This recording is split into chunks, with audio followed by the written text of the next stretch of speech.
Hey guys, what's up? It's Adam here. I can't see the guy. Starting a whole new film series now to review. Um, Hopefully, I'll be able to review all of these movies because I'm a big fan of this franchise. Well, at least some certain installments I'm a fan of, and I love this franchise. Particularly up to the point where I own several merchandise and goods, at my house. Particularly Pinhead right here. The Hellraiser tattoo I've got on my arm right here. So yeah, I basically gave it away already. Hellraiser, the first movie, which is one we're reviewing today, which came in the year of 1987, written and directed by Clive Barker. Okay, now the first movie I love, and the one thing that always comes to my mind when I talk about this movie is the effects in this movie. I don't know why they can't do this in today's day and age, but they use some really great special effects in this movie. And from 1987, it was really impressive of how it was well done. For example, when Frank resurrects from the attic floor, first it's a heart pounding, but a spleen comes up, and then his arms and legs, it attaches into the brain. Where Frank purchases the box from the start of the movie, the chains rip him apart, and it's like all the hooks going through the skin, tearing at the flesh. And I think to myself, very realistic but very good effects. It's very cringy, really well done, and everything stands out in this movie from the look of the Cenobites, Not just talking about Doug Bradley, who plays Pinhead. I mean, I know he's only in it for like 5-10 minutes in this movie.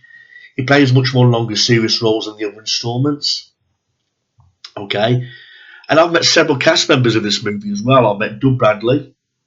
I've met Simon Bradford, who plays the Butterball Cenobite. I met Barbie Wilde, who played the female Cenobite in part 2. I've met Claire Higgins, who's played by Julia.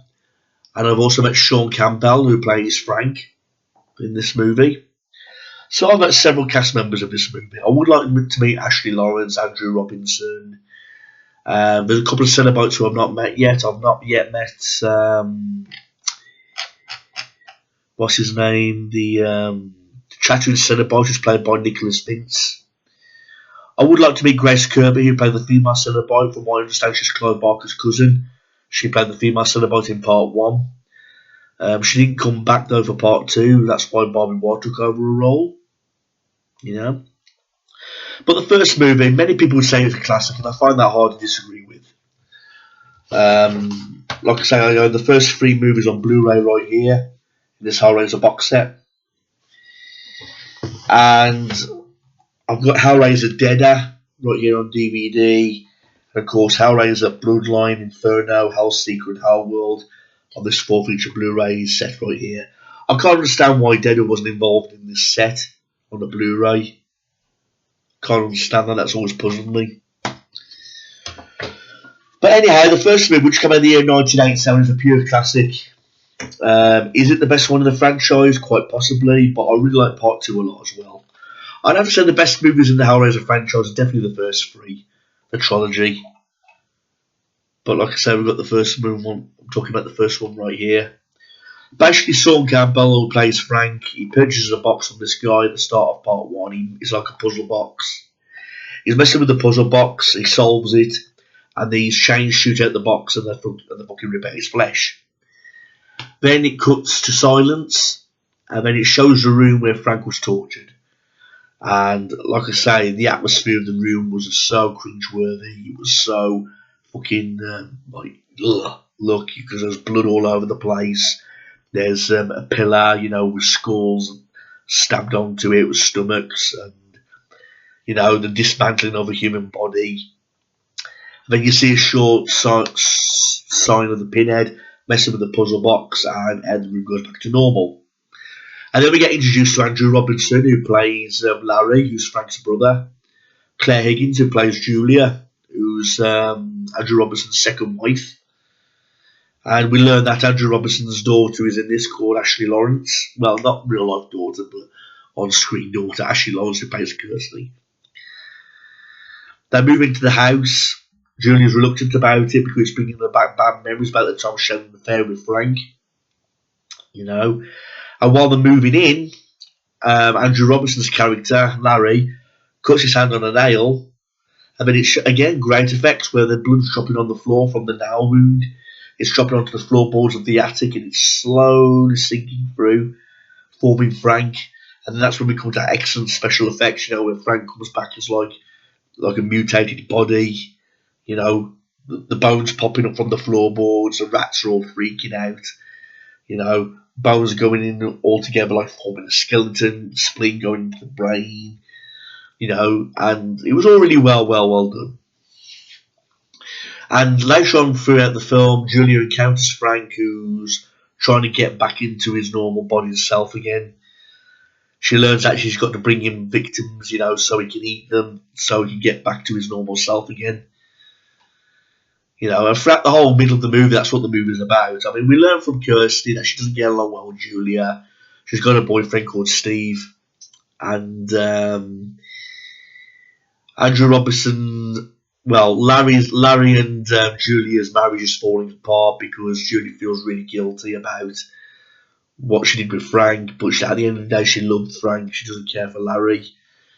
And throughout the middle of the movie, it's about bringing victims for Frank to kill in order to get to his normal self again. He's eating the flesh, so that more flesh will appear on his bones.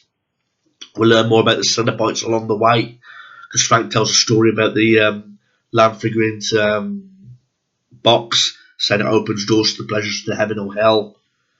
And then when he solved it, it opened the pleasures to hell, and the pinhead came for him. But at the same time, Frank wants to make a run away from the house because he knows the Cenobite's going to come back for him. I mean, Larry comes to a suspicion that Julia's having an affair, and she asks Kirsty to go and check up on Julia. And while she's checking up on Julia, she's bringing another victim to Frank. And she ends up running away from the box when she finds out that Skills Frank is now still alive, who's played by Oliver Smith, by the way, not by Sean Campbell. Oliver Smith. The hospital scene's great. I love the hospital scene. More great effects. We see a scene with like a scorpion Cenobite coming chasing Kirsty through this hallway. And if you look closely, they even say this like in the special features, it's actually two men in a costume who are pushing the scorpion Cenobite like down the fucking hallway to chase after Kirsty. But again, it was really well done. Don't forget this was made in 1987. So it was really, really well done how they actually made these sort of things. And of course, Larry comes to his demise because he's one of the victims that's given to Frank, but Frank uses Larry's skin to look like him. So then when Kirsty re-encounters with her dad, she thinks it's a real dad, but it's not. It's Frank who's dressed up in Frank's skin, Larry's skin. So throughout the whole movie, it's one nice gory ride. I mean, if you're a true die-hard horror fanatic who loves lots of gore, loves the 80s, then I really do recommend Hellraiser. I mean, like I said, I've got it on Blu-ray here, but when I met Simon Bradford, who played the Purple Cenobite, we got into a conversation about the first Hellraiser movie.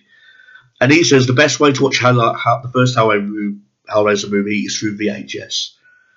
He says because the VHS tapes are all grainy, they're all fuzzy, and it really adds the feel to the whole project when you're watching the movie. It gives more of the 80s feel when you're watching it on VHS. And I find that hard to disagree with because I do own a copy on VHS from Hellraiser. It's in the attic with a couple of other VHS tapes, but I do own the first movie on VHS. And I suppose I like to watch it on VHS to have the feel to it. But at the same time, I love watching it on Blu-ray because it's more clearer. But I understand where Simon's coming from. It does really add more to the feel when you're watching it on like VHS, where it's all grainy, the tape's all worn, and it really brings back the 80s feel back to it, at least in my opinion. Acting-wise, I thought everyone did a great job in this movie. Doug Bradley, with his loads of dialogue, we have such sights to show you. We'll tear your soul apart. Because Kirsty makes a deal with the Cenobites to go back and get Frank in exchange for her soul. And indeed, they did do that. And I'd have to say the highlight of the movie had to be the ending, where Frank's taken back to hell once again. He's ripped apart by all the bloody chains, all through the face, His flesh is like being pulled from the hooks and the bloody chains. It's really gruesome, very horrific scene, even from an 80s movie, and even from a movie from my standards of like in a horror. When you look at it, you're like, ugh, that's disturbing, with all the hooks like tearing at his cheeks, eating at his flesh, and he's saying Jesus wept, and then he gets pulled to fucking pieces by all the bloodthirsty chains. And again, the effects were so amazing for this movie. Kudos to it. I think that has to be the best part of the Hellraiser movie. Yes, the story, yes, the acting, but the effects by far are definitely the highlight of this movie for a 1987 movie. Clive Barker did a great job directing and writing wise. I've seen these special features. I mean, this has got loads of special features in this Blu-ray edition. We get audio commentary with Clive Barker. We get interviews with Sean Chapman, Ashley Lawrence. He talks about the making of Hellraiser, how they made all the costumes of the Cenobites and all that. And it was really great, about getting the detail backstage about how they made all that makeup for the Pinhead. So again, look, these are all the special features. So there's so much to check out in the special features of this Blu-ray edition.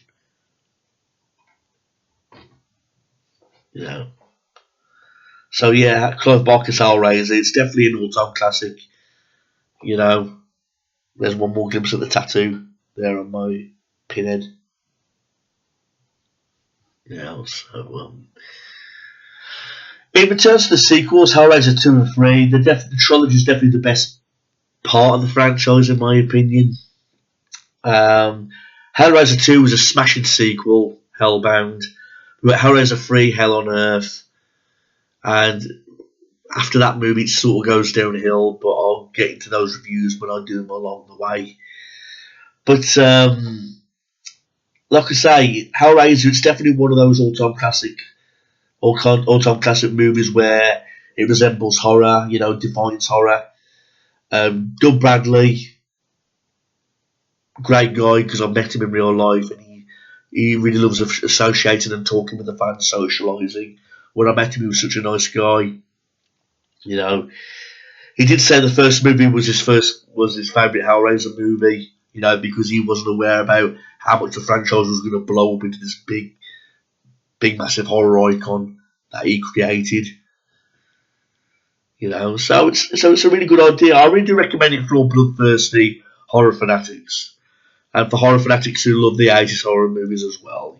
Because don't get me wrong, I like today's horror movies, but there's something about the 80s that was much more special. The 80s horror movies stood out more. There was more creative, in my opinion. The imagination towards the horror movies in the 80s were so mind-blowing. And I think Hellraiser was a perfect example of one of those movies that was really mind-blowing. Especially for 1987 also. 87, 88 and 89, in my opinion. Best years of horror. Definitely, without a shadow of a doubt.